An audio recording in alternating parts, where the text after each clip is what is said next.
sessão temática 12 vai tratar sobre os desafios para a implantação de infraestrutura. Nós já vimos aqui nas nossas sessões temáticas que nos antecederam as demandas de 5G, refarming e outras tecnologias, e o que a gente observa é que isso tudo, em algum momento, vai demandar, com certeza, a implantação de muita infraestrutura. E é o que a gente vai abordar, quais são essas dificuldades do ponto de vista de legislação restritiva, onerosidade e outras dificuldades que as empresas enfrentam, né, no dia a dia para fazer essa infraestrutura necessária para cumprir indicadores de qualidade e conceder o throughput necessário a essa demanda de dados, que é o que cresce exponencialmente, né? Então, eu vou chamar os nossos debatedores, os nossos apresentadores, que vão dar um painel, tá bastante abrangente, a gente vai ter visão de regulador, fazedor de política pública, prefeitura, tá certo? Fabricante e visão de uma prestadora. Então, a gente vai cobrir todo o cenário dessa dificuldade.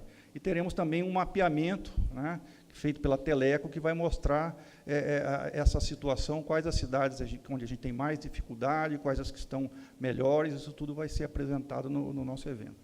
Então, chamo para compor primeiro o Júlio Semeghini, secretário de Governo da Prefeitura de São Paulo. Por favor, Júlio.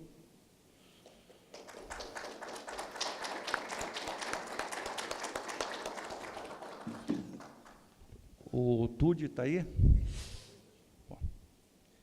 O Nelson Franchini, procurador do município de Porto Alegre, por favor.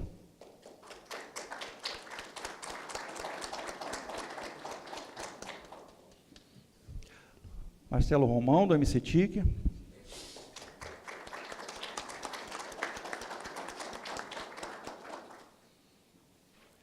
Carlos Lauria, da Huawei, por favor, Carlos. E o Leandro Guerra, da TIM. Por favor, Leandro.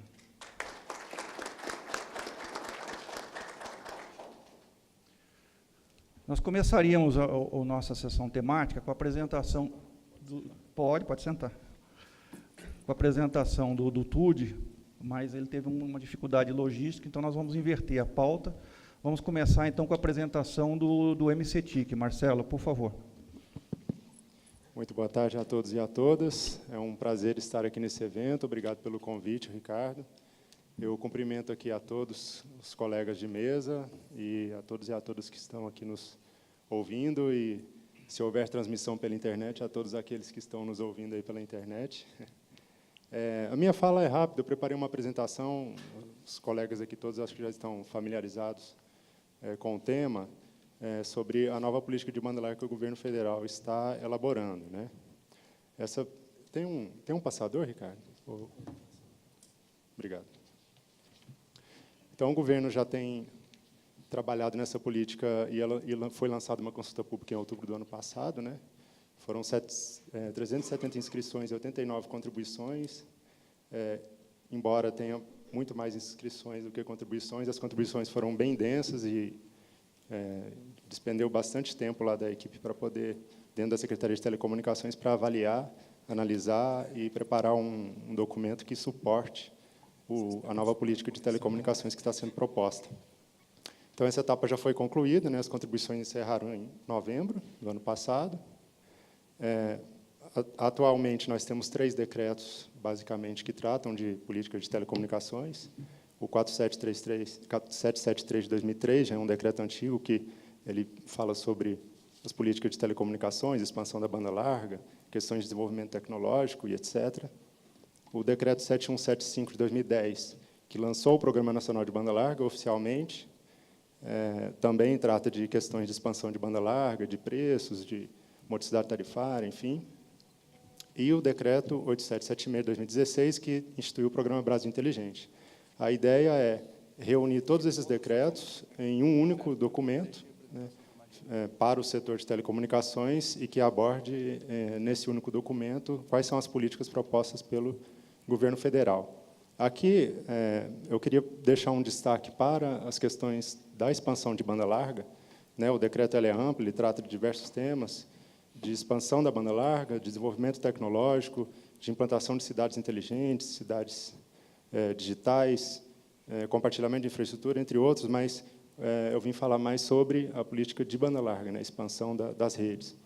Então, esse decreto ele tenta orientar, colocar como diretriz de regulamentação que todos os recursos públicos sejam aplicados em investimentos em redes de transporte de alta capacidade, backhaul baseado em fibra ótica, nos municípios que não têm hoje essa tecnologia disponível, o acesso de banda larga móvel e, por fim, o acesso de banda larga fixa. E a gente entende, né, que o primeiro item, que é o transporte de alta capacidade, é o mais importante, que, uma vez chegando conexão na sede do município, é possível expandir essas redes de acesso para a população. Eu trouxe aqui um mapa que está lá no site da Anatel. A Anatel tem feito esse mapeamento, né, dos municípios que têm backhaul. Nós temos participado de alguns eventos também no país todo, e a Anatel ela recebe esses dados. Esse último dado é de 2017, então talvez ele esteja um pouco desatualizado, o que está disponível lá, mas é o que nós temos oficialmente. Então, hoje, 62% dos municípios dispõem de backhaul de fibra ótica, né? E o restante dos municípios, outro tipo de backhaul, outro tipo de tecnologia. Esses 62% dos municípios, eles agregam 88% da população brasileira morando neles. Ali tem, em vermelho, né, os 3.452 municípios. A gente nota que há uma concentração ali nas regiões norte e nordeste, né, embora apenas 48% dos municípios tenham o backhaul de fibra ótica, ele abrange quase 80% da população que mora nessas regiões. Já a região sul, por exemplo, que é uma população mais dispersa, né, então mais municípios têm o backhaul de fibra ótica para poder ter aquela proporção de 97% da população coberta com fibra ótica. Eu até anotei ali do lado direito os estados DF, né, Unidade da Federação DF, Rio de Janeiro e Santa Catarina, totalmente cobertas por fibra ótica, né, a sede do município coberta por fibra ótica. O estado do Paraná, eu sempre imaginei que o estado do Paraná, os 399 municípios tinham fibra ótica, mas lá na base de dados tem um município, o Doutor Ulisses, que não tem fibra ótica constando lá. Bom, então eu falei de transporte de fibra ótica, que é aquele primeiro item, né? O segundo item é expandir o acesso de banda larga móvel em vilas, aglomerados rurais que estão fora da sede do município, que hoje não dispõem de banda larga móvel. Então, temos mais de 2.000 distritos não sede hoje sem um acesso 3G, e a ideia é realmente expandir o acesso 3G para essas localidades. E a cobertura que hoje ela é de até 30 mil municípios acima de 30 mil habitantes, né, com tecnologia 4G, a gente quer que os municípios abaixo de 30 mil habitantes também tenham a tecnologia 4G disponível. E tem um mapeamento ali das rodovias federais que nós preparamos lá, né, com a equipe, que 76% da extensão das rodovias federais hoje dispõe do SMP, né? Isso inclui 2G, 3G e 4G. Não conseguimos mapear ainda as rodovias estaduais, mas já é animador esse número. Por fim, a última diretriz, que é de banda larga fixa, também trata da expansão para as regiões que hoje não têm, as localidades que hoje não têm uma conexão de qualidade. Hoje, o Ministério tem trabalhado com um marco de 30 megabits por segundo, né, tecnologias que sejam capazes de transportar um acesso banda larga fixa de pelo menos 30 megabits por segundo. Hoje, 60% da população brasileira não dispõe de oferta de 30 megabits por segundo ou superior, e 45% da população brasileira está em localidades que não dispõem de uma oferta acima de 10 megabits por segundo. A gente quer inverter esse número, né? A gente quer que 60% da população brasileira esteja coberta por uma tecnologia de acesso fixo de pelo menos 30 megabits por segundo. Essa é uma das diretrizes colocadas na política. Sobre a transporte de alta capacidade baseado em fibra ótica, aumentar daqueles 62% para 75%, os municípios que dispõem de backhaul de fibra ótica. Isso abrangeria 95% da população que mora nesses municípios. E, no caso dos distritos não sede, aqueles 2.200 distritos não sede, que hoje não tem 3G, colocar uma rede, expandir essa rede de acesso móvel para todos eles. Bom, como critério, preferencialmente a ser seguido pela Anatel, é o critério populacional. Nesse ponto, já tem bastante discussão, né, junto com o IPEA, que tem ajudado nesse estudo, e eu vou falar um pouquinho mais à frente. E a Anatel também poderia considerar, como diretriz, outras políticas que tenham acontecido nos estados, né, nas localidades onde essas redes se expandiriam, e outros tipos de política pública. Bom, os critérios que a Anatel, que o IPEA colocou para preparar esse estudo, eles fizeram 3 critérios de priorização: tamanho da população, IDH e mercado potencial. Mercado potencial, algumas pessoas perguntam, bom, o que é o mercado potencial? O IPEA fez uma proxy, ou seja, ele pegou todas as características domiciliares, as posse de bens nos domicílios. Então, tem geladeira, tem carro, tem televisão, enfim. Então, a partir dessas posses de bens, esse mapeamento de perfil de domicílios, qual é o potencial de aquisição ou qual é a predisposição desse domicílio em adquirir um serviço de banda larga? Então, o mercado potencial é baseado nisso, a partir dos inputs de posse de bens dentro de um domicílio, qual é a predisposição do domicílio de ter o serviço de banda larga. Então, isso só para esclarecer esse ponto. Então, a partir desses 3 critérios de priorização, o IPEA procurou saber quais são os resultados. Bom, se eu priorizar por população, quais seriam os efeitos da política na população total atingida, na população pobre beneficiada, na população extremamente pobre e tudo mais. Ou seja, é uma matriz, né? Para cada critério, você olha o resultado. Bom, e aí, para não aprofundar muito, mas só resumindo, né?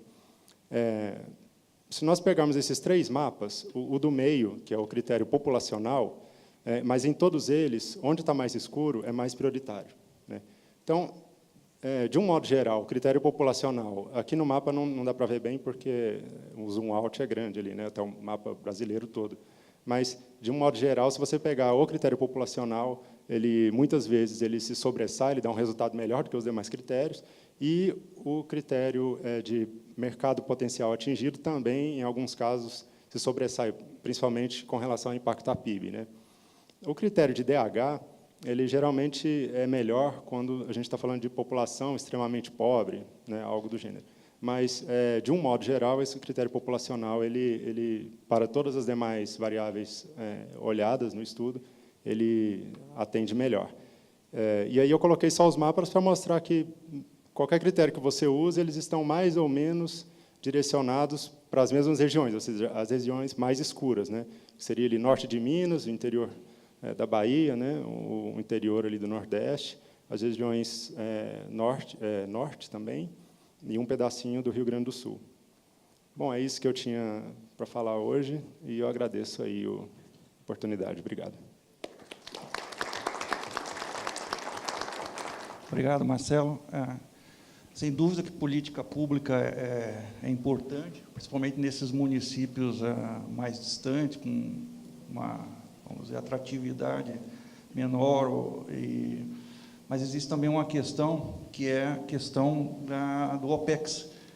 Muitas vezes você não consegue fechar o plano de negócio, né, se você tem que pagar, por exemplo, o direito de passagem e outros tributos. Isso é uma coisa que também influencia, né? De qualquer maneira, foi muito boa a tua apresentação. Aí eu já estou antecipando, mas no final eu gostaria que você comentasse isso. Tá? Eu não quis comentar sobre o direito de passagem, porque eu sei que ainda tem uma fala longa, né, sobre esse assunto, então acho que vai ter muito debate ainda para frente. Vai, sem dúvida nenhuma. Bom, agora a gente vai ter a apresentação do TUD, vai fazer um mapeamento, vai mostrar quais os municípios que estão mais aderentes à lei das antenas, como é que está a evolução em termos de cidade inteligente. TUD, por favor. Nós vamos falar aqui hoje, né, em primeiro lugar, do ranking Cidades Amigas da Internet, que está na sua 3ª edição. Então, nós vamos estar divulgando aqui os resultados do 3º ano, né? É sempre bom lembrar que, na realidade, um dos empecilhos, principalmente para você colocar redes celulares, né, mas também as redes de fibra ótica, são as autorizações municipais, né? E esse não é um problema brasileiro, né? Se você vai... no Mobile World Congress, o Alipai do FCC, ele colocou 3 pontos fundamentais que ele brigava. Um deles era isso, era melhorar o processo de autorização, né? Simplificar a legislação, buscar formas de você tirar as barreiras para que as redes sejam implantadas, né? Então, a gente vai apresentar isso aí, mas nós vamos também apresentar, pela primeira vez, o ranking de serviços das cidades inteligentes. Quer dizer, para que é uma forma de mostrar como a prefeitura, né, essa conectividade que está sendo implantada à medida que você tem as autorizações, né, ela é a base para a cidade inteligente. Então, nós fizemos um levantamento dos serviços, sempre falando das 100 maiores cidades brasileiras, né, e a gente vai estar apresentando isso aqui hoje também, brevemente. Bom, a estrutura do ranking Cidades Amigas, né, a gente já é a 3ª vez, eu não vou entrar em muitos detalhes. A gente tem aí as estações radiobases, que são as torres de celular, né, e as redes, seja aéreas, seja enterradas, e a gente avalia aqui quatro itens: restrições, burocracia, prazo e onerosidade. Quer dizer, quanto custa você tem que investir para ter uma autorização, né? E tem pesos diferenciados, e as notas para cada município são dadas, primeiro, a partir de uma análise de legislação que a Teleco faz, para cada item desse, a gente tem cerca de 15 a 20 critérios que pontuam, né? E por uma pesquisa com as principais prestadoras de serviços e a Abrintel. Então, a partir daí, você chega numa nota para cada cidade. E aqui, então, esse ano, as 10 primeiras, a gente tem Uberlândia, que foi a primeira. Acho que é melhor. Alô? Então, Uberlândia, que é pelo 3º ano seguido, foi a primeira, né? Então, e Várzea Grande também repetiu a 2ª colocação. A gente teve Rio Branco, no Acre, que pulou para a 3ª, ganhou 3 posições. São José dos Campos se manteve. Guarulhos ganhou 8 posições. Cuiabá e Duque de Caxias, uma. O Rio de Janeiro, que estava em 3º, perdeu 5. Palmas ganhou 14 e Cascavel perdeu 5. Então, essas foram as 10 principais cidades, né? Já no Teleco, quem quiser pode entrar lá e vai ver o relatório completo com a posição de cada cidade, né? A gente disponibilizou hoje a partir do meio-dia. E aqui é importante a gente ver não só as 10 primeiras, mas as que mais ganharam posições. E quem mais ganhou posições foi Ponta Grossa, que ganhou 20 posições, justamente porque alterou a sua legislação municipal, né? E lembrando, quer dizer, o que faz subir no ranking, né? O que a gente, acaba pontuando e levando uma cidade a subir no ranking? Primeiro, está de acordo com a legislação federal, com a lei de antenas, que muitas cidades, apesar de algumas estarem aí revisando suas legislações, muitas ainda estão com legislações antigas não aderentes à lei da antena. Segundo, não basta como algumas cidades disseram o seguinte: não, eu revogo toda a legislação e agora eu sigo a lei das antenas. Mas não basta ser isso, né? Porque você pode estar sem uma legislação e não ter um processo eficiente e o prazo continuar longo, né? Então, é preciso ter um processo centralizado e objetivo que propicie a obtenção de autorizações a prazos inferiores a 2 meses, que é o que está colocado na lei, né? E também que ela não imponha custos adicionais à tramitação do processo. Ainda tem cidades que querem que você renove a autorização anualmente, cada ano você faça um monte de medições e apresenta um monte de documentações que são muito caras, e isso, obviamente, onera todo o processo. Aqui, a gente vê que o tempo que devia ser menor de 2 meses, né, na realidade, só Uberlândia que atende pela pesquisa que a gente faz, né? A maioria ainda está aqui nos 6 meses, né?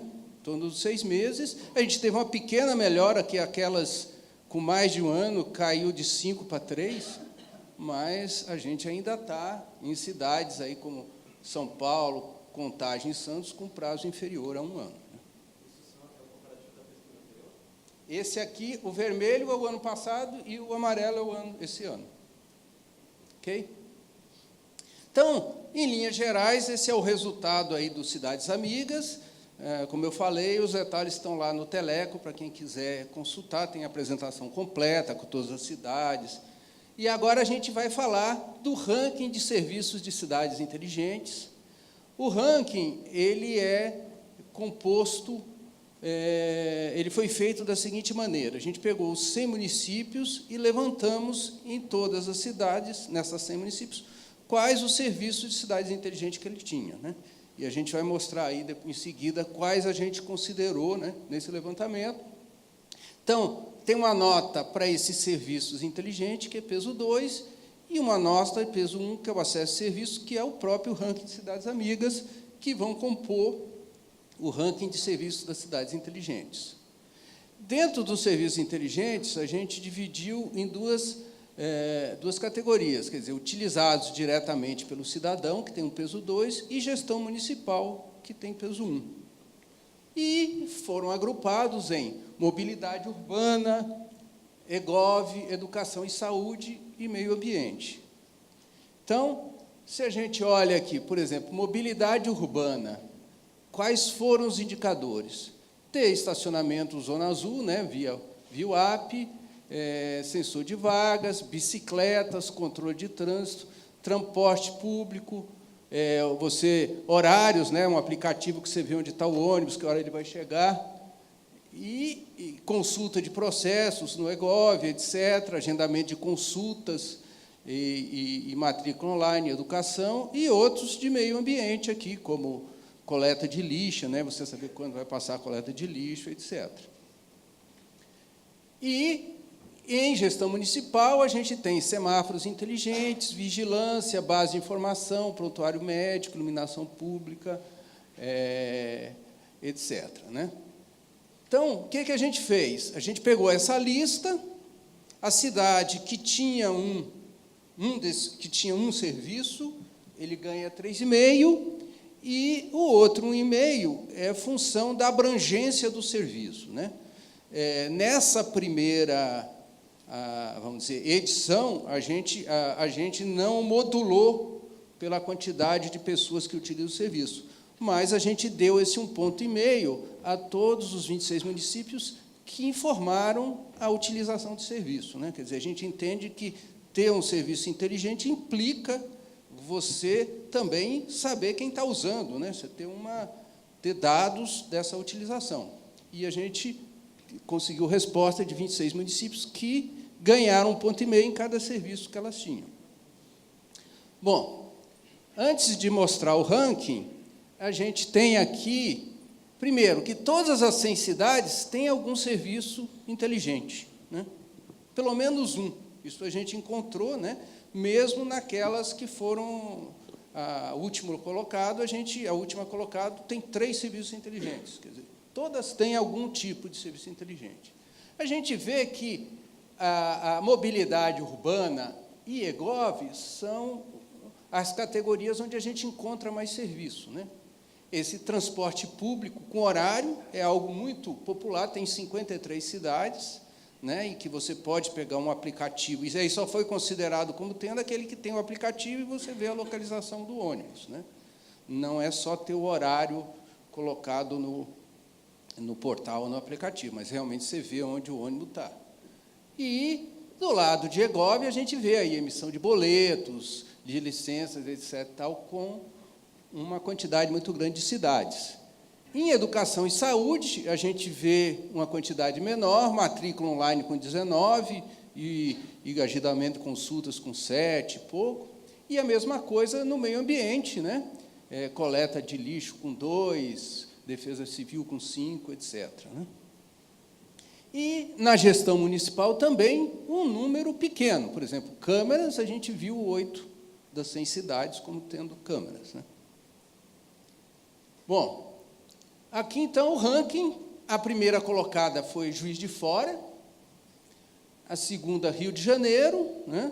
Uberlândia ficou em terceira, aí a gente tem Santos, Belo Horizonte, Jundiaí, Cascavel, Campinas, Campo Grande e Fortaleza, né? E, então, a gente, para ilustrar, a gente trouxe dados aí da nossa campeã Juiz de Fora, né, que é uma cidade aí com 564 mil habitantes, né, e ela tem, inclusive, o aplicativo aí do lixo na rua só na hora certa, né, e possui 16 dos 26 serviços inteligentes que a gente pesquisou. No caso desse horário de transporte, ela tem 719 mil acessos por mês, né? Numa população de 564 mil habitantes.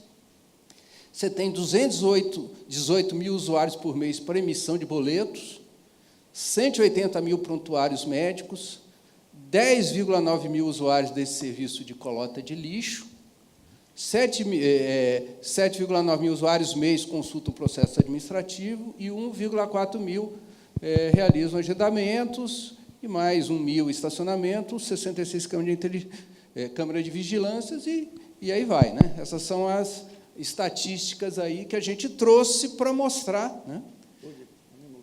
Mostrar aí, ilustrar por que ela acabou pontuando mais que as outras, né?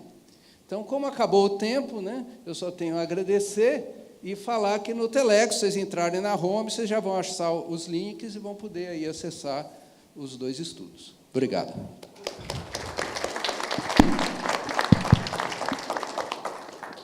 Tude, obrigado, parabéns pelo trabalho. Só lembrando que as cidades melhores colocadas em cada um dos rankings serão premiadas hoje à noite na cerimônia de abertura. Bom, agora nós vamos ver a visão de quem tem por obrigação, né, por necessidade, fazer a implantação dessa infraestrutura e passa por toda essa dificuldade. Então, eu passo a palavra para o Leandro Guerra, que é diretor institucional da TIM. Leandro. Obrigado, Ricardo. Boa tarde a todas e a todos. Boa tarde, meus colegas de mesa. Esse é um tema para nós de amplo desafio, né? Como ampliar a estrutura e os serviços, não é só a infraestrutura, os serviços também. E é o cerne do nosso negócio, né? Quando eu montei essa apresentação, primeiro eu queria motivar ela. Achei uma forma de motivar. É simples. O brasileiro adora a internet, né? O brasileiro é viciado em internet. Ele passa mais de 9 horas por dia na internet, de acordo com essa consultoria, o relatório global digital. Nós somos o terceiro país no mundo a usar, o Brasil é o terceiro a usar a internet no mundo, logo perto de Tailândia e Filipinas. É líder global em relação às redes sociais, né? Passa 1/3 desse tempo aí, de aproximadamente 3 horas e meia, em redes sociais, que é 60% acima da média mundial. Então, nós todos aqui somos viciados na internet e na rede social. Primeiro ponto. Isso tudo leva a um aumento da nossa demanda. Essa é uma notícia boa para a gente, né, para as operadoras, porque isso gera demanda para as operadoras. Então, a gente olha aqui o gráfico da Fixa, no último ano, um crescimento consistente de 7%. Consistente porque, nos anos anteriores, a taxa foi praticamente essa, chegando aí próximo dos 29 milhões de acessos de SCM, né, Serviço de Comunicação Multimídia. Mas e na banda larga móvel? Né? Na banda larga móvel, a gente tem uma realidade interessante. Rapidamente, muito rapidamente, a gente conseguiu atingir uma cobertura muito boa no 4G. Já chegamos a mais de 4 mil municípios. No caso da TIM, que é líder nessa questão da cobertura 4G, nós atingimos a marca de 3.110 municípios com 4G, superando, né, quer dizer, chegando perto até do 3G, né, da cobertura 3G. E quando a gente olha esse gráfico, esse é um gráfico de uma consultoria nossa, o Ovum, que mostra a evolução do uso da internet na rede brasileira. Isso aqui, todo o mercado brasileiro, é um crescimento consistente, né, quase exponencial, eu diria, mas na ordem de 50% de crescimento de uso, né, de bytes na rede por ano, chegando aí a 1.700 petabytes por ano.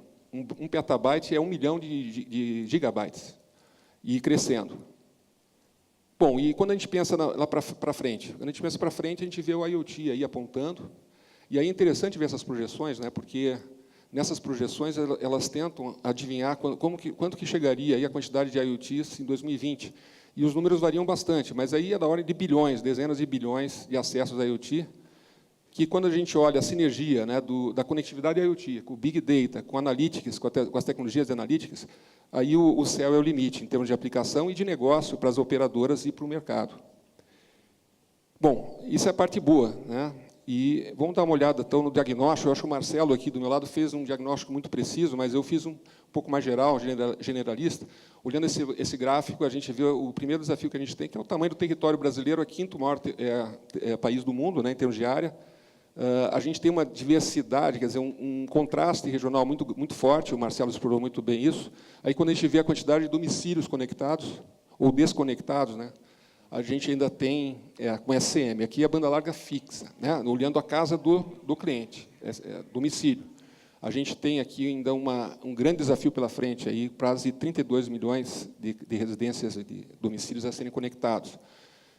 E olhando um pouco aqui o backhaul, que o Marcelo também explorou muito bem, né, você está com o número mais preciso que o meu ainda, mas cerca de 40% dos municípios brasileiros não têm conectividade de fibra ótica. Significa dizer que a gente tem uma boa parte dos municípios brasileiros, né, 14% da população, que não tem possibilidade de acessar a banda larga, como o Netflix, por exemplo, ou acessar aplicações over the tops, como a gente faz aqui nas grandes cidades, né. E aqui esse gráfico preocupa muito, enquanto país e enquanto competitividade do país. Por quê? De acordo com o World Economic Forum, o relatório anual, né, que ele desenvolve, para comparar os países, a competitividade dos países, medir o nível de competitividade, o Brasil está na rabeira. Né, ele está na posição número 81, 81ª posição, e o pior de tudo, que em 5 anos perdeu 32 posições.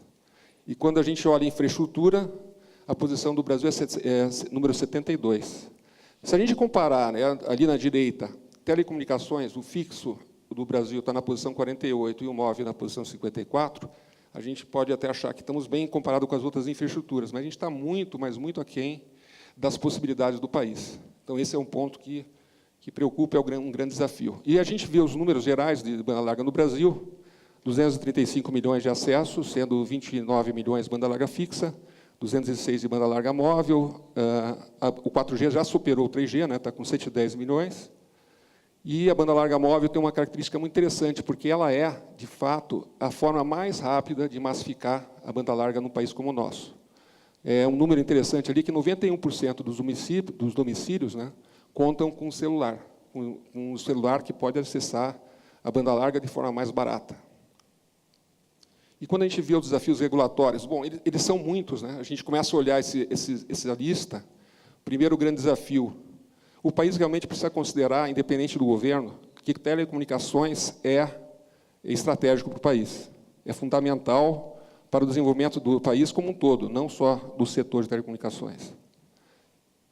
O segundo ponto, tem uma atualização do marco regulatório. Por quê? A Lei Geral de Telecomunicações foi muito eficiente, mas ela estava centrada no aspecto de voz e cobre, né? E agora nós temos uma outra realidade. A tecnologia nos leva cada vez mais a dados, necessidade de frequência de espectro e fibra ótica. Desenvolvimento de políticas públicas que garantam a conectividade e a massificação da banda larga, e o Marcelo já deu uma boa notícia, a gente tem uma consulta pública, né, que já foi feita. Estamos aí na forma, né, Marcelo, para ter um novo decreto de políticas públicas de telecomunicações. A garantia de um ambiente regulatório que traga estabilidade e desonere a prestação de serviço, atraindo mais investimentos. Uma redução da carga tributária, esse é um grande problema para o nosso setor. Dos 10 maiores bases do mundo, né, o Brasil está em 5º, e tem, de longe, a maior carga tributária. Chega a ser 45%, que representa 2,5 vezes a segunda colocação em termos de carga tributária. Aqui tem um ponto importantíssimo, né, aproveitar a presença aqui de representantes de Porto Alegre e São Paulo, porque a atualização das leis municipais, elas são necessárias para viabilizar o licenciamento e a construção da infraestrutura. E a gente vê os casos dos projetos de lei de São Paulo e de Porto Alegre como casos bem positivos, referências mesmo para o mercado. Então, vocês estão de parabéns, as prefeituras, né, de Porto Alegre e São Paulo estão de parabéns pelos projetos de lei que estão caminhando. Aperfeiçoar o compartilhamento da infraestrutura intra e intersetorial, porque Na realidade, assim, para a construção da nossa rede, a gente precisa compartilhar a infraestrutura com outros setores, né? Não dá para colocar fibra ótica sem ter um poste, sem ter um duto, sem ter uma estrada para passar ela. E como é que a gente pode avançar? Um novo marco regulatório, o PLC 79 já está, né, na reta final. A gente tem uma política pública já também na forma, com os objetivos que o Marcelo acabou de colocar. Eu dou ênfase aqui ao primeiro objetivo, que é o backhaul, como eu comentei atrás. O backhaul é importantíssimo para desenvolver a banda larga no Brasil, e a gente defende que tem que ser um backhaul compartilhado, com regulação baseada em modelo de custos. Uma simplificação da regulamentação, entre outros, deve garantir o compartilhamento da infraestrutura, em especial o backhaul, como eu comentei, o combate a roubos e furtos de equipamentos. Esse é um problema que vem crescendo para as operadoras, porque de nada adianta a gente fazer investimento se a gente tem uma lei ainda um pouco frágil do ponto de vista de sanção de crimes de roubo de equipamentos, que isso acaba, digamos, sugando, né, muito boa parte dos investimentos que são feitos. Como é que a gente pode evoluir também na oferta, na cobertura? Né? Desenvolvimento do backhaul baseado nos recursos que estão sendo trazidos pelas inovações regulatórias. Né? Essas inovações regulatórias devem-se ao PLC 79, porque vão haver recursos, né? Teremos recursos da migração, do saldo de migração, da concessão para autorização, dos bens reversíveis, das renovações das outorgas, de radiofrequência, dos termos de ajustamento de conduta e do Plano Geral de Metas de Universalização. Esses recursos podem ser usados para alavancar o backhaul. Atualização da lei do FUSH, adaptar ela para que possa ser usada efetivamente para a banda larga, e destinação de mais espectro. O espectro, para nós, é o oxigênio. Né? Nós precisamos de mais espectro, e a TIM acredita plenamente que o meio mais eficaz de desenvolver a banda larga do Brasil é através da tecnologia da FWA. A gente pode usar uma rede basicamente móvel para atender um serviço fixo na banda larga, como a gente já vem desenvolvendo em algumas cidades. Ainda como avançar o incentivo à demanda, né, que é a outra frente. Podemos ter uma isenção de tributos, especialmente no ICMS, reduzindo os custos nas áreas mais remotas e carentes. Uma redução de tributos também para a aquisição do smartphone de baixo custo. Isso vai massificar, com certeza, a banda larga. A gente já teve esse momento há um tempo atrás, com a lei do bem, né, que estava inserido na lei do bem, o smartphone low-end. Isso desenvolveu bastante a base de clientes. O uso do FUSH para subsidiar a contratação de serviços em áreas remotas, por que não na demanda? Né? Outros países usam isso, os Estados Unidos mesmo usa para estimular a demanda, quer dizer, o FUSH acaba pagando, o FUSH deles acaba pagando uma parte da conta, isso estimula a demanda, com certeza. E a alteração da lei do FISTEL. O FISTEL, ele tem várias, logicamente, restrições, mas a gente defende aqui que estações em áreas remotas poderiam ser isentas ou reduzido o FISTEL. Usuários pré-pago, por que não? Né? A gente ter uma diferenciação do FISTEL para usuários pré-pago e a isenção das tarifas, das taxas, né, de FISTEL nos acessos máquina a máquina para desenvolver a IoT e os Smart Cities. Ainda como avançar, em termos de capacidade, depois que a gente consegue atender a capacidade, a gente precisa densificar, aumentar a quantidade de antenas. Não tem jeito. Para a gente aumentar essa capacidade, só tem uma forma: aumentar antenas e aumentar a fibra ótica. Então, a gente precisa ter condições de ambiente para isso. Incrementar as redes de fibra e em regiões metropolitanas, isso é essencial, né? E a aderência, como eu comentei, à Lei Geral de Antenas. A maior agilidade na administração pública, no licenciamento dos elementos de rede, tanto na móvel quanto da fixa. E aqui tem um tema que é fundamental, que é o direito de passagem, que foi colocado no passando, mas para nós é fundamental. Quer dizer, a gente já tem o dispositivo que permite, digamos, a redução do nosso ônus na construção da rede, que está previsto no artigo 12 da Lei Geral de Antenas, mas que, de fato, infelizmente, ainda não é totalmente respeitado pelas administrações em todos os níveis, seja União, Estado e municípios. O compartilhamento da infraestrutura passiva intersetorial. Esse é um outro ponto super relevante, porque a gente precisa evoluir, né, com o compartilhamento dos postes, dos dutos, das ferrovias, das rodovias, toda essa infraestrutura passiva. E, por último, eu queria destacar assim, que a TIM, mesmo nesse cenário, que não é ainda o ideal, ela tem buscado soluções inovadoras, por meio de uma estação, de uma solução tecnológica que a gente chama de Biosite. Né?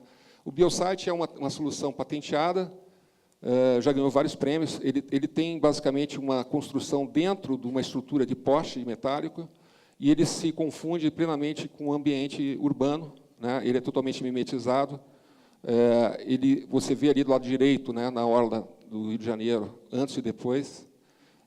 Nós temos hoje mais de 600 biosites instalados no Brasil e pretendemos avançar com essa tecnologia. Por enquanto é isso. Obrigado.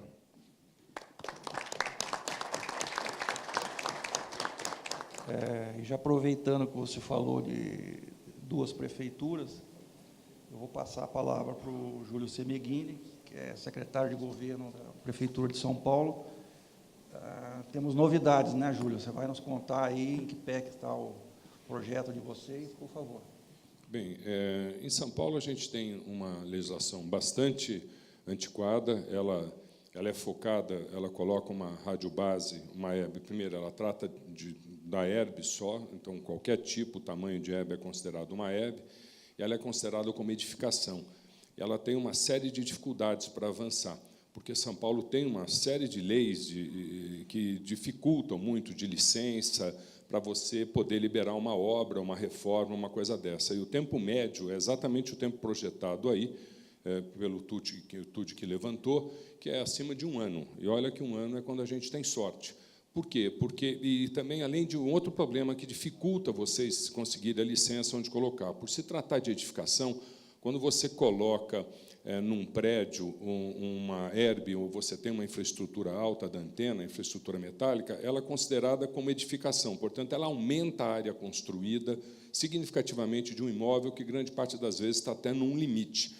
Não é só o aumento do IPTU que ele vai pagar, é que aí ele tem o problema da lei do zoneamento e que ele não pode aumentar a capacidade, que normalmente você já projeta a construção de um edifício no limite do potencial do uso da área que te permite. Então, muitos lugares você não permite construir e colocar uma herb exatamente porque, ao ampliar a área de construção, ele fica fora da lei. Então, a primeira preocupação nossa foi, de maneira a tirar qualquer vínculo com edificação.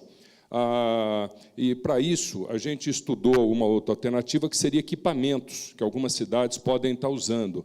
Mas, para nós, também vai limitar demais aquilo que a gente quer fazer. Porque, se ele for tratado como equipamento, o equipamento, normalmente, em São Paulo, ele é parte de uma área de uma edificação. Portanto, ele é totalmente regulamentado dentro do Código de Obras. Então, se eu tenho uma caixa de elevador, uma coisa desse tipo, então eu tenho que ter acesso fácil para qualquer hora, completamente diferente de uma herb, que ela tem que estar protegida, ela tem que ter uma série de áreas de instalação, vai totalmente contrário uma mini herb, que às vezes você quer colocar do lado externo de um prédio, portanto, ela não se encaixa como equipamento. Então, se eu saio da área de edificação e migro para a área de equipamento, que foi a primeira tentativa que nós fizemos, eu vou limitar muito também, até porque ele tem todo um processo, modelos de documento, para ter também uma liberação de eu colocar um equipamento. Então, a gente tentou achar uma coisa fora do que tinha isso. E a gente foi exatamente numa das colocações que foi tido aqui.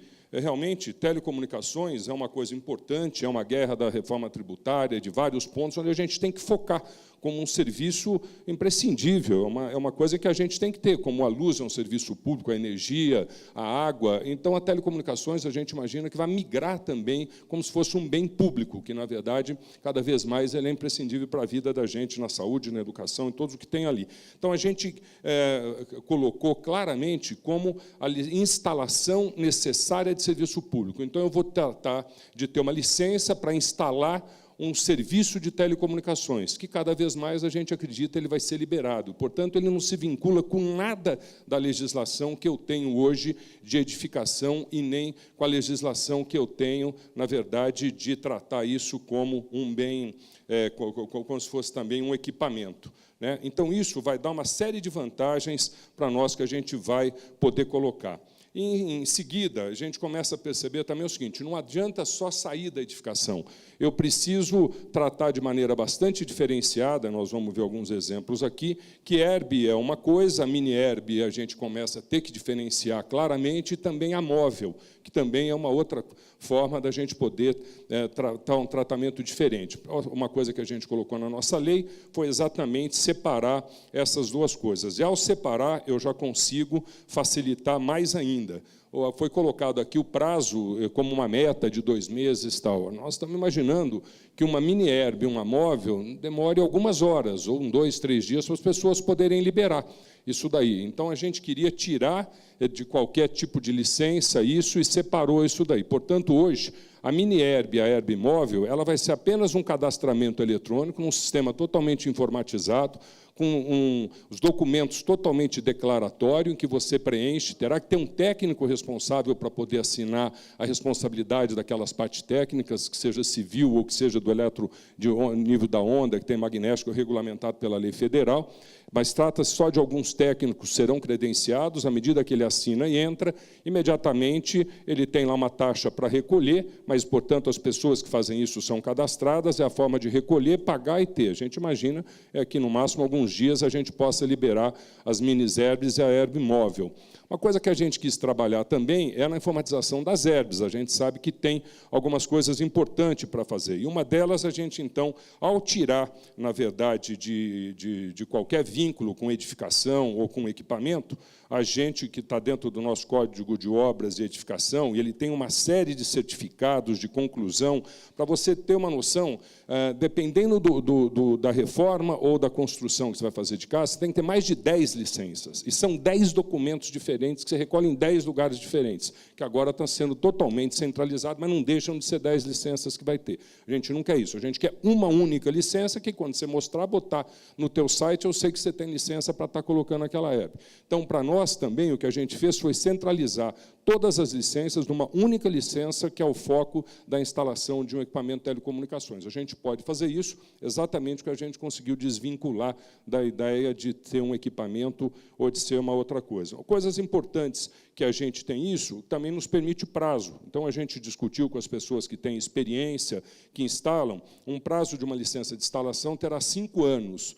E, quando for renovar, ela é automático. Você vai ter que fazer 2 declarações. Uma em relação à infraestrutura, que é para você poder ver se ela está de acordo ou não, para saber se a parte mecânica ou civil dela tem alguma coisa comprometida que tem que se rever, e se os índices especificados estão de acordo com a legislação federal. Então, isso é uma coisa importante para que a gente possa facilitar exatamente a renovação dessas licenças. Outra coisa importante que a gente tem, que não dá para a gente trabalhar na restrição, mas a parte de restrição de zoneamento. Cada cidade, São Paulo, é muito complicado na lei de zoneamento, principalmente nas regiões mais pobres, onde eu preciso colocar e levar e o custo é maior. Por quê? E mesmo na região alta, cara, como Alphaville, uma região, as pessoas não têm um documento definitivo do registro definitivo da posse daquele imóvel. Ele tem um tipo de documento que lhe dá o direito de explorar de maneira diferente, mas que a lei municipal de São Paulo não entende como posse definitiva. Então, como eu tiro isso dessa parte de edificação, eu consigo permitir que eu possa trabalhar agora com uma licença que a gente chama de uma renovação, uma licença provisória que a gente tem, que permite que nessa área popular eu possa ter. Posse precária é o nome correto. Então, eu posso emitir uma posse, qualquer posse precária, que qualquer tem, quando ganha uma casinha de CDHU, ou uma forma com que você tem, dependendo da forma como foi feito o loteamento, a prefeitura vai reconhecer como uma posse suficiente para a pessoa autorizar a instalação naquele terreno e naquela área, ou naquele imóvel, qualquer uma das herbes, seja ela a mini-herb ou a herb ou não. Então, isso facilita bastante as restrições que a gente tem em relação ao zoneamento. Isso, para nós, nós temos regiões complicadas, onde as pessoas não têm posse correta, com 1 milhão de famílias morando. Então, é uma área enorme de São Paulo, ali na Zona Sul, na região dos mananciais. Então, isso vai permitir que a gente possa avançar rapidamente quando der de encontro com uma dessas coisas, por causa das restrições do zoneamento. Uma outra coisa importante que eu gostaria de destacar, que o tempo está acabando, é que a gente também, ao fazer a herb, a gente tem uma série de áreas restritivas que estão proibidas de colocar, como área de saúde, área de educação, determinar no nível, algumas coisas. A gente, quando não for possível colocar nessas áreas a herb, por causa da restrição, a gente permite que a mini-herb dado um documento técnico de que não há nenhum risco de saúde ou de qualquer outra coisa, ela possa ser instalada. Então, é permitido que a gente possa cobrir uma grande área universitária não porque está fora, mas uma grande área de um CEL, que é uma grande área onde tem criança estudando, ou um grande complexo de saúde. Você pode usar mini-EBs numa outro tipo de rede, você pode também disponibilizar e colocar o acesso à banda larga também. Nós estamos introduzindo duas coisas novas no nosso projeto de lei. Primeiro, que não há, hoje, você não tem previsão de sanção aos profissionais, só cabe às empresas. Vai permitir que a empresa contrate especialistas dessa área, de instituto de tecnologia e outras coisas, para poder dar o seu laudo, como é a autodeclaratória. Então, com isso, vai também ter uma responsabilidade sobre o profissional. Se o profissional que assinou uma coisa que não era verídico, ele vai ser depois substituído e proibido de assinar outros documentos, e todos aqueles que ele tenha assinado serão verificados. Então, você passa uma responsabilidade ao profissional. Uma outra coisa que a gente cria para estimular a aprovação e as coisas é os recursos, porque você tem uma licença para você poder instalar essas herbes. Em São Paulo foi definido um valor, já tinha um valor de R$ 1.000, R$ 2.000 para uma herbe, a gente instalou R$ 1.000 numa negociação com o setor para mini-herbe, e com isso, depois ela pode ser mudada de lugar, a instalação é uma só, por 5 anos ela tem a licença dela, que pode estar sendo utilizada em vários lugares. E esses recursos todos a gente criou um fundo de inovação e tecnologia, exatamente com o conceito do FUST, que não chegou na nossa vida, a gente criou, mas ficou aí, na verdade, para fazer superávit para o governo. Então, esse fundo, as licenças que vocês pagarem, em São Paulo também não vai para o Caixa Único, ele vai exatamente para os nossos projetos de inclusão que a gente quer fazer de acesso a essa tecnologia banda larga em São Paulo. Em regiões mais pobres, ou em áreas de educação ou saúde, onde a gente quer fazer. Não é para usar como infraestrutura, isso tem que ser feito com dinheiro público ou com negociação com as operadoras, num conceito de inclusão digital. Esse é o foco, é uma mudança total que permite com que a gente possa depois flexibilizar sempre, atualizar, sem dar de choque com uma coisa que é muito difícil em São Paulo, que é a lei de zoneamento ou todas as leis que tratam a edificação. É isso que a gente está focando, nós estamos com a lei anexa a um projeto de lei antigo, de alguns anos, que já estava lá, e falta uma votação. Nós tínhamos como meta aprovar em maio, nós temos uma série de votações lá urgentes acontecendo, que já todas terminaram, é um grande projeto de desestatização da cidade de São Paulo, a gente aprovou os últimos, que eram os prioritários, nós esperamos que em 30 dias a gente consiga votar esse projeto de lei. Eu digo isso em nome do prefeito Bruno, que está trabalhando bastante para concluir. Eu imagino que a gente tenha mais de 5.000 EBs e mini-EBs a serem instalados em São Paulo em 12 meses, assim que a gente aprovar esse projeto de lei. É isso. Júlio, realmente são boas notícias, né? Vamos torcer para que, o quanto antes, a Câmara Municipal aprove esse projeto e a gente consiga sair desse marasmo, dessa retenção, que já perdura 5 anos, né? Eu acho que a primeira visita que o setor fez lá foi em 2012, mas, enfim, o projeto está muito bom. Bom, então, vamos ver agora a visão da Porto Alegre, né? Então, passo a palavra para o Nelson Franchini, que é outra cidade que tem boas notícias. Nelson, por favor. Bom, boa tarde a todos. Então, meu nome é Nelson Franchini Marisco, sou procurador-geral adjunto do município de Porto Alegre. Eu gostaria também de fazer uma brincadeira, né? E ouvindo ontem uma reunião, o prefeito, inclusive com os vereadores, ele disse que, muitas vezes, a impressão que se tem de Porto Alegre é que chega na cidade e que está se voltando no tempo, né? Então, muita coisa nova precisa ser feita, senão Porto Alegre parece como aquele mundo de Westworld, aquela série da HBO.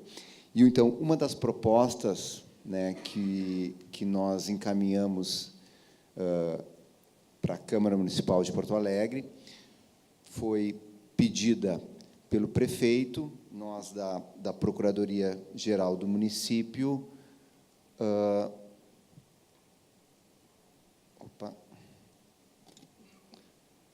encaminhamos. Então, a minuta de projetos de lei que vai alterar significativamente a antiga lei de herbes do município. Tá? E aqui é importante fazer um breve relato histórico. Ela vai revogar a lei, exatamente.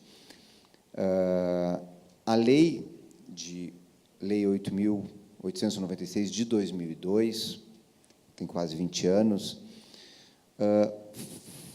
foi uma lei bastante contestada, especialmente pelo quê? Pela exigência de licenciamento ambiental, né? Porto Alegre tem uma Secretaria Municipal de Meio Ambiente, né, muito, vamos dizer assim, forte e quase que se acha autônoma do município de Porto Alegre, né? E, fora isso, toda a questão, né, do Ministério Público, especialmente estadual, que festejaram muito essa legislação de 2002.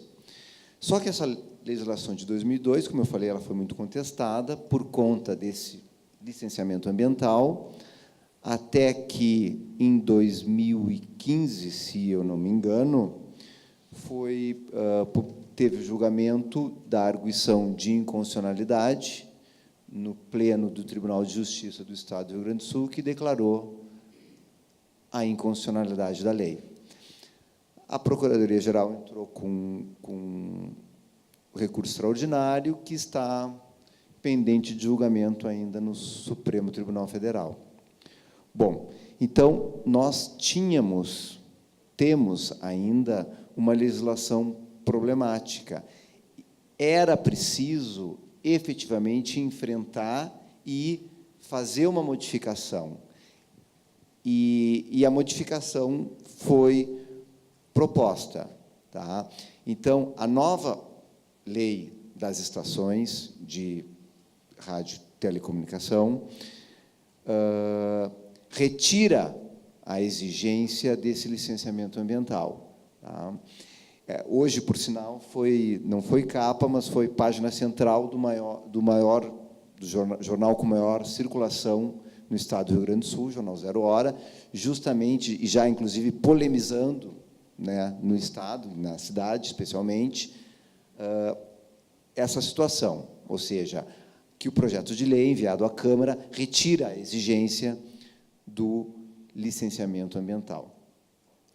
Mas estamos preparados, estamos cientes de que a nova legislação está em consonância com a legislação federal, estamos cientes que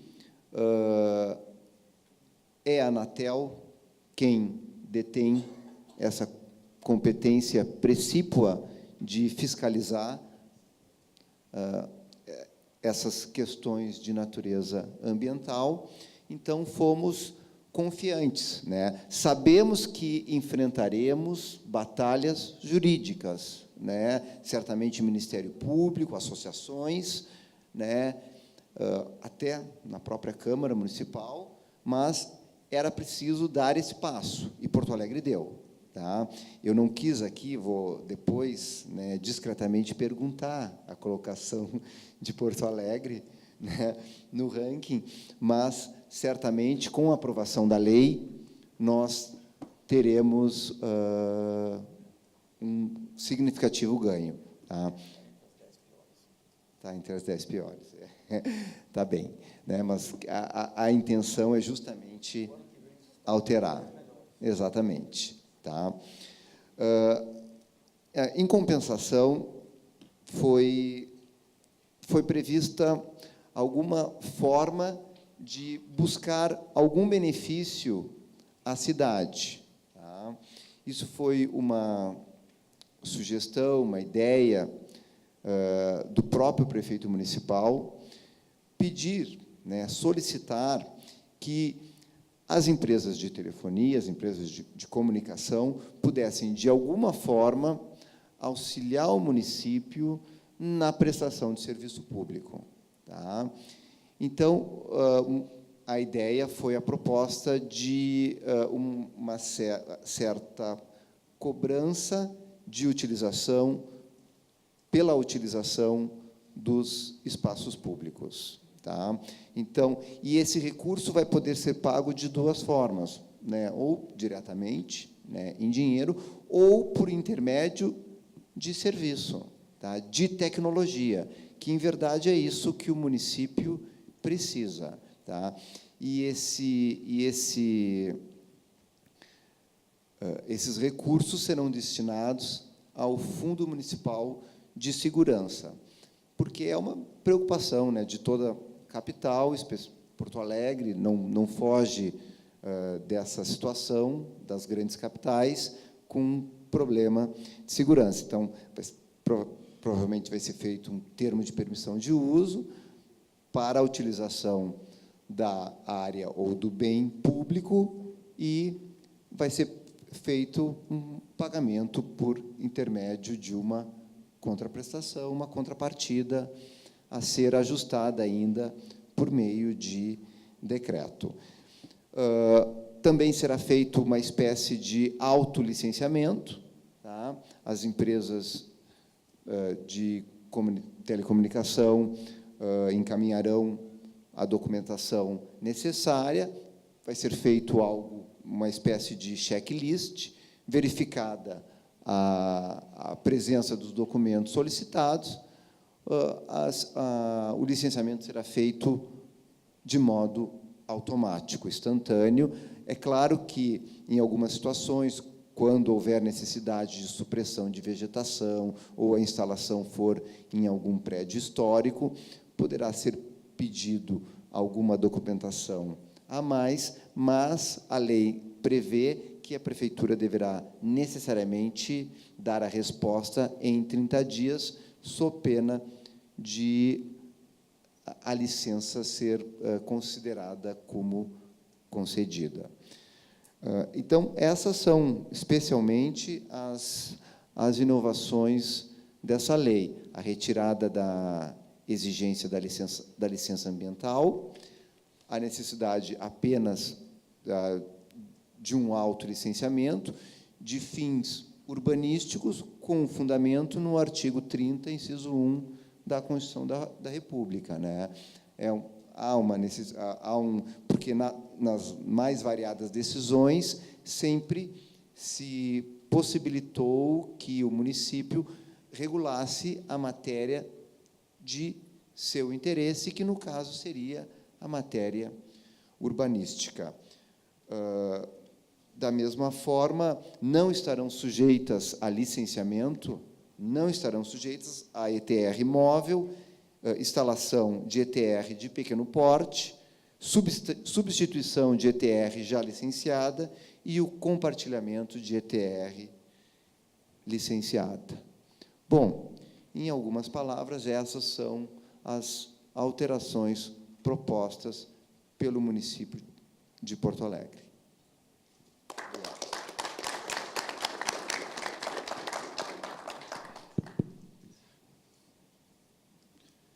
Obrigado, Nelson.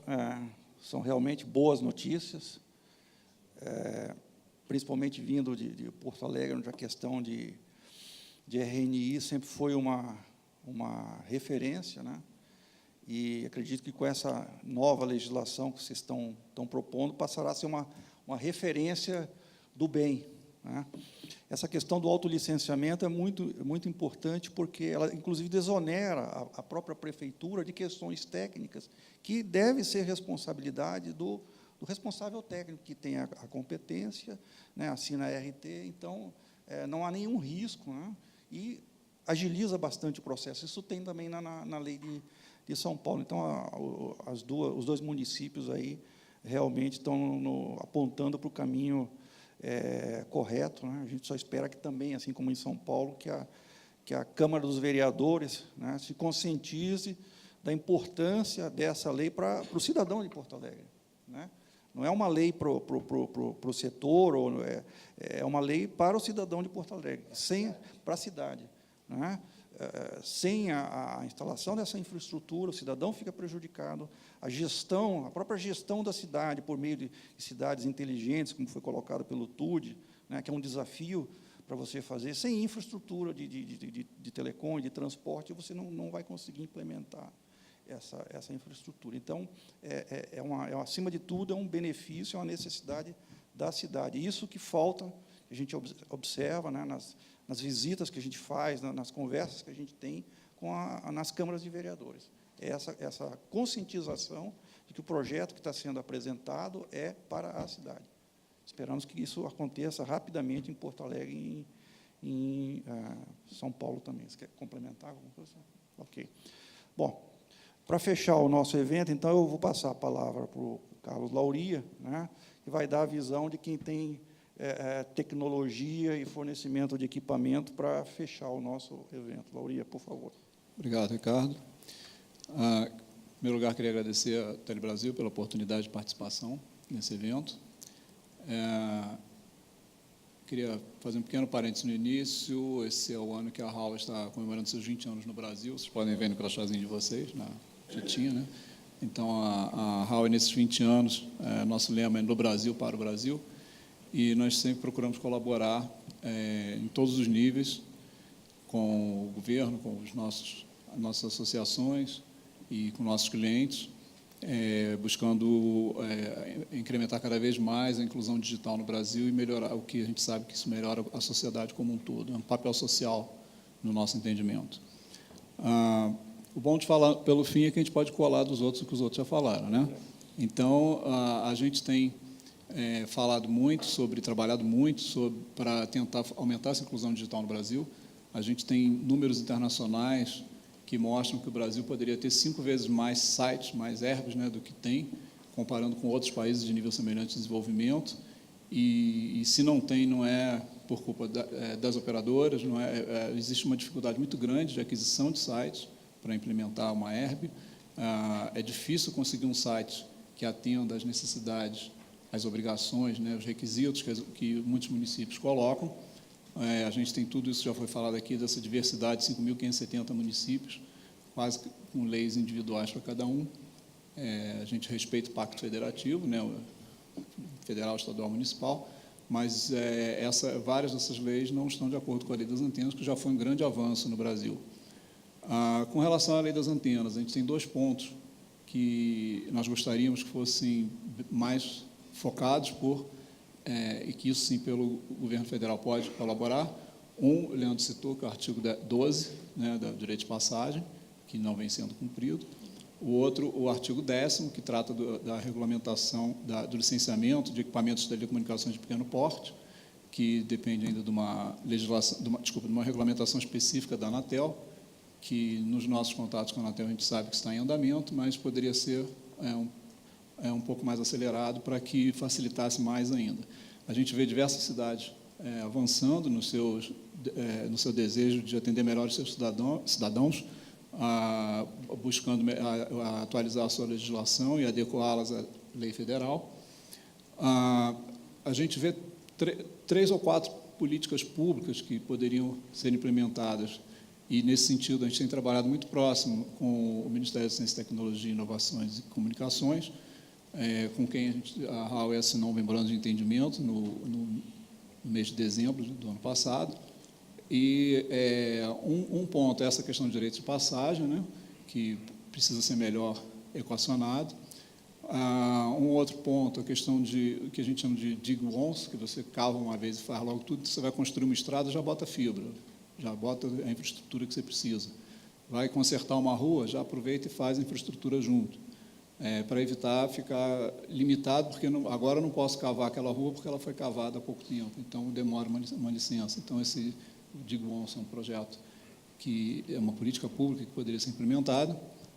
A gente tem um exemplo muito bom da China, onde todos os imóveis novos que são construídos ou reformados, eles obrigatoriamente têm que receber infraestrutura de telecomunicações de fibra. A China tem uma política de All Fiber Network, onde você procura implementar a fibra sempre que possível. Um ponto super importante no nosso entendimento é o compartilhamento de infraestrutura com outras empresas de utilities, onde para empresas de distribuição de energia elétrica, por exemplo, é uma coisa que funciona bem, eu acho, para os backhauls, né, para as empresas de transmissão de energia, né, tem muito backhaul aqui no Brasil feito no cabo OPGW de transmissão, mas na distribuição de energia elétrica é sempre muito complicado, até por a questão do compartilhamento de postes, que já é um assunto bem complicado, mas tem outros tipos de compartilhamento com as empresas de energia elétrica que poderiam ser utilizados, compartilhar lugar para instalar equipamento, não só postes, né? Mas, enfim, existem diversos exemplos no mundo de soluções feitas nesse sentido. A Huawei deu assessoria a diversas empresas no mundo para fazer isso, diversos governos que implementaram políticas públicas que facilitaram esse compartilhamento. A Huawei tem um índice próprio de conectividade, o Global Connectivity Index, onde o Brasil tem uma posição intermediária, boa, podia ser bem melhor, mas está assim, dentro dos BRICS. Os BRICS estão todos juntinhos ali, China. A Índia está um pouquinho abaixo, mas China, África do Sul, o próprio Brasil, todo mundo está ali mais ou menos no mesmo ponto ali do mapa, mas podia ser bem melhor. E a gente vê esse movimento do Brasil pelo MCTIC, em termos de políticas públicas para visar um plano nacional de banda larga, de conectividade, né? Está em andamento e a gente tem procurado colaborar sempre que possível. Tem essa questão do licenciamento, né, das prefeituras, ela vem evoluindo, né? Eu queria aproveitar para destacar o trabalho do Síndico do Brasil, principalmente na pessoa do Ricardo, cuja vida é andar de avião, né, por aí, e tem sido feito trabalho de formiguinha, porque em cada localidade mesmo não tem muito como ser diferente. Leandro citou o Biosite da TIM, né? A Huawei tem uma solução que a gente chama de Light Site, mas que é a mesma concepção, e onde você poderia diminuir... As torres de celular são importantes, tá? Elas não podem ser jogadas, não tem como falar assim, agora não pode mais ter torre, não pode. Isso é engenharia, né? A gente não está falando de político, né? O desejo político era que acabasse, podia ser, acaba tudo, mas não pode, a gente está falando de engenharia. Mas, em alguns pontos, você poderia ter uma facilidade maior para a implantação desse tipo de solução, como o Júlio falou da nova lei de São Paulo, né, que teria uma diferenciação entre mini-herbes e móveis, porque você passa a ter torres onde você, em vez de precisar de um lote de 250 metros quadrados, você precisa de 4 metros quadrados. A base da torre é o tamanho de uma pizza, né? Depois do almoço a gente pode falar isso, que ninguém fica triste, né? Mas, enfim, então, os fabricantes, eles têm, a Huawei tem procurado desenvolver soluções que sejam adequadas à parte visual, né, baixo impacto visual. A gente vem aí com 5G e IoT, que já foi falado aqui também, a densificação das antenas, a gente vai trabalhar em frequências maiores, tem que ter muito mais torres, muito mais sites, como a gente chama, do que existe hoje, não tem como fugir disso, porque todo mundo quer ter banda larga, mas você não quer ter uma torre, não dá. Então, os fabricantes têm trabalhado nessas soluções, mas muitas vezes a operadora pode não ter um estímulo de fazer, porque se ela vai precisar de um processo de licenciamento igual com uma torre grande ou uma torre pequena, de repente ela faz uma torre grande e atende mais coisas com uma implantação só. Então, por que não facilitar esse licenciamento? Essas torres pequenas, elas podem ser usadas em terras públicas. Então, você tira muito do custo da aquisição de site, né? Que hoje, principalmente em cidades grandes, é difícil você conseguir um lote que você, dentro de uma área, e onde você precisa, porque quem diz onde tem que estar a antena não é a gente, não é nenhum de nós, é o programinha lá que você joga para calcular os níveis que a torre precisa transmitir. Então, e aí tem um lote bem ali, um lugar bem ali para colocar, então isso tudo fica mais facilitado. Você pode botar um postezinho que é igual a um poste normal e que vai servir do mesmo jeito para fazer a prestação daquele serviço. Foi falado aqui também sobre o funding, né? Como ter dinheiro para fazer isso, porque isso também é um ponto importante na hora de você implementar as antenas, né, as herbes, os sites. Você precisa, a gente tem fundos setoriais aí de bilhões de reais, praticamente sem uso, que poderiam estar sendo usados para aumentar muito essa inclusão digital. A gente tem que lembrar que o 5G que vem aí, ele tem um diferencial imenso para as gerações anteriores. Quando você passou de 2G para 3G, 3G para 4G, basicamente você tinha mais do mesmo, né? Você tinha mais velocidade, mais capacidade de transmissão. O 5G ele é quase uma infraestrutura do país. Ele permeia todos os setores da sociedade e ele vai alavancar esses setores. Ele vai alavancar a economia do país, o que implica melhor qualidade de vida, melhor satisfação dos cidadãos. Então, e ele traz junto o IoT, que é uma massificação muito grande de dispositivos, que muitas vezes são dispositivos pequenos, que por questão de consumo de energia, eles não podem ter uma antena recebendo muito longe, porque eles não conseguem se alimentar. Então, a densificação de antenas é um fato. Vai ter, não tem como fugir disso. Mas, com o licenciamento que existe hoje, fica muito difícil. Então, resumindo aqui os pontos que eu coloquei, eu ia até falar de radiação, mas a radiação me parece um problema que já não está mais tão assim, na moda como era antigamente, né? Isso acho que o pessoal já entendeu, que o café está na mesma classe do celular, né? Então, compartilhamento, o direito de passagem, o Dig Once, o All Fiber, né? O ranking do Teleaco é uma ferramenta super importante, né? Porque eu acho que nenhum prefeito gosta de ver a sua cidade lá entre o 100º e o 90º lugar, né? E a gente vê que várias cidades cresceram muito, e aí eu gosto de dar o exemplo do Rio, não só porque eu sou carioca, mas porque o Rio subiu 50 posições de um para o outro. Por que isso? É uma cidade grande, é uma cidade de pontos turísticos, tem impacto visual, uma cidade histórica que tem impacto visual, é uma cidade com uma geografia super complicada e com grandes problemas sociais. E mesmo assim ela subiu e se manteve. Perdeu ali no iníciozinho, de terceiro para oitavo, não é grandes coisas.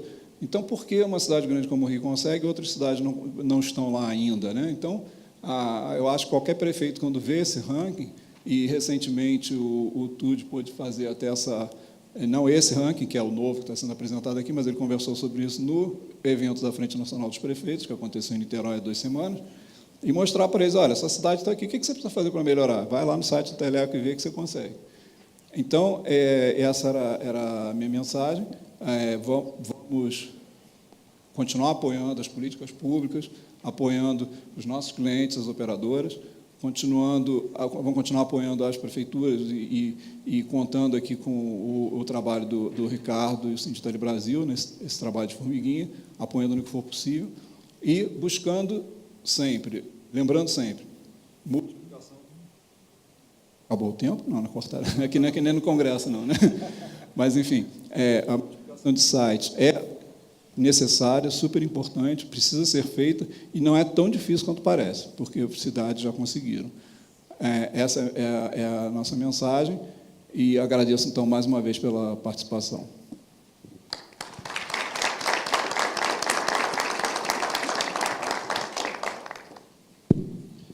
Obrigado, Lauria.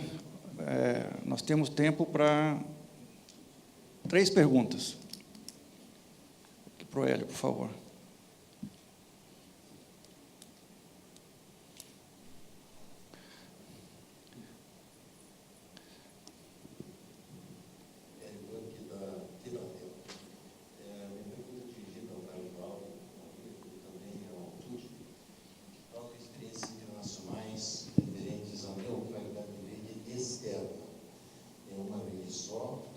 multi-operadoras e um mantenedor só. Começo?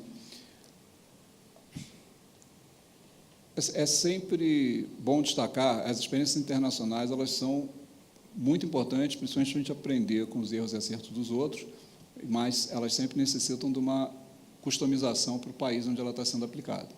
A Huawei, por atuar em 190 países e ter participado do desenvolvimento de telecomunicações e TICs, em geral, em diversos países, Nas experiências em diversos países, você tem desde coisas onde não há compartilhamento de infraestrutura até países onde o compartilhamento é obrigatório. Como isso depende de um framework, né, legal, regulatório, isso fica muito dependente de país para país e, muitas vezes, é difícil você conseguir fazer uma alteração, porque envolve diversos parâmetros. No caso do Brasil, por exemplo, passa até por questão de concessionária autorizatária, porque numa concessionária isso pode afetar o equilíbrio econômico-financeiro de um contrato, coisas assim. Então, para você avaliar em que ponto você chega de um compartilhamento total e obrigatório até uma proibição de compartilhamento, se é que existe algum país que ainda faz isso, isso depende muito do local, da legislação e da condição, digamos, macroeconômica daquele lugar. E depende do que o país precisa. Tem país que precisa desenvolver competição, tem país que precisa só melhorar a cobertura. Então, às vezes, para melhorar a cobertura, você até dá uma certa proteção para enquanto uma regulamentação assimétrica, né? E lembrando que dentro do Brasil nós temos vários Brasis, né? Então, em alguns lugares, você tem umas necessidades, grandes centros, por exemplo, competição é essencial, pequenos lugares, de repente, tem uma operadora só, é o suficiente para você dar cobertura que antes não tinha. Então, você tem que ter algum estímulo ali para participar. É até bom você comentar sobre isso, eu não mencionei uma coisa aqui, porque o Leandro falou bastante, que é espectro, né? Espectro, acho que o Brasil está muito bem. Até o conselheiro Leonardo, que é da Comissão de Espectro, né, o chefe da Comissão de Espectro e Órbita da Anatel, a gente tem conversado bastante com ele. A nossa avaliação é que a Anatel está num caminho, junto com a MCTIC, num caminho muito bom em relação ao espectro, as perspectivas são muito boas. Então, por exemplo, o compartilhamento de espectro precisa ser avaliado, se é necessário, porque aí depende muito de cada situação. Queria só complementar um ponto de vista meu, né, da TIM. Na prática, a gente, no móvel, já tem, de certa forma, uma desagregação, um compartilhamento, quando a gente fala do run sharing, né, compartilhamento da eletrônica da estação, quer dizer, a gente já faz esse compartilhamento. Aliás, o Brasil, uma parceria que nós fizemos com a Oi foi pioneira aqui na região, e isso já vem sendo desenvolvido há algum tempo. E outro conceito regulatório que funciona é a do MVNO, né, operadora virtual. Então, quando a gente olha do lado da móvel, isso, de certa forma, ela já acontece. Não num conceito amplo, né, como você colocou, mas já acontece. E eu acho que o Brasil perdeu o timing do unbundling do cobre, né? Isso já passou, né? A gente tem uma outra etapa agora, que é o FTTH, talvez tenha alguma solução nesse sentido, enfim, de compartilhamento pleno aí da infraestrutura. Não há dúvida que o compartilhamento tem que ser incentivado, né? No ranking, na parte de redes, em onerosidade, a gente abriu em duas questões, né? Uma é o custo e a outra é se a prefeitura tem ações que favoreçam o compartilhamento, né? Quer dizer, vai fazer uma obra, o que o Lauria falou do Dignos, vai fazer uma obra, abre para todo mundo participar, né? Incentiva essa construção compartilhada, né? Agora, eu acho o seguinte, que é muito difícil você pensar em compartilhamento forçado, né, por regulamentação, né? O ideal é você criar condições para o mercado se arrumar. A gente tem quase nem percebe, mas a gente tem um exemplo bom nas tower companies, né, que, no fundo, elas promovem lá o compartilhamento das torres pelas operadoras. O mercado mesmo deu uma solução, né? Então, acho que a gente tem que buscar essas formas, obviamente, com um incentivo aí do governo, da prefeitura, da Anatel, de todo mundo. Ricardo, eu queria falar também sobre o compartilhamento, que tem no decreto, né, na proposta de decreto, há lá um dispositivo que trata desse assunto do compartilhamento da infraestrutura, de maneira a promover e estimular esse compartilhamento. De obras públicas? Não, a infraestrutura advinda de conectividade com recursos. E, além disso, também tem um dispositivo para facilitar o uso de prédios, imóveis públicos, tudo mais, né?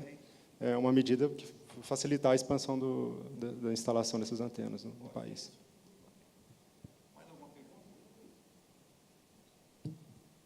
Bom, Então, agradeço a presença dos nossos palestrantes, né? Ricardo, Obrigado a todos e encerramos. Ricardo, me permita só uma coisa encerrar. Eu queria agradecer, eu fui injusto aqui.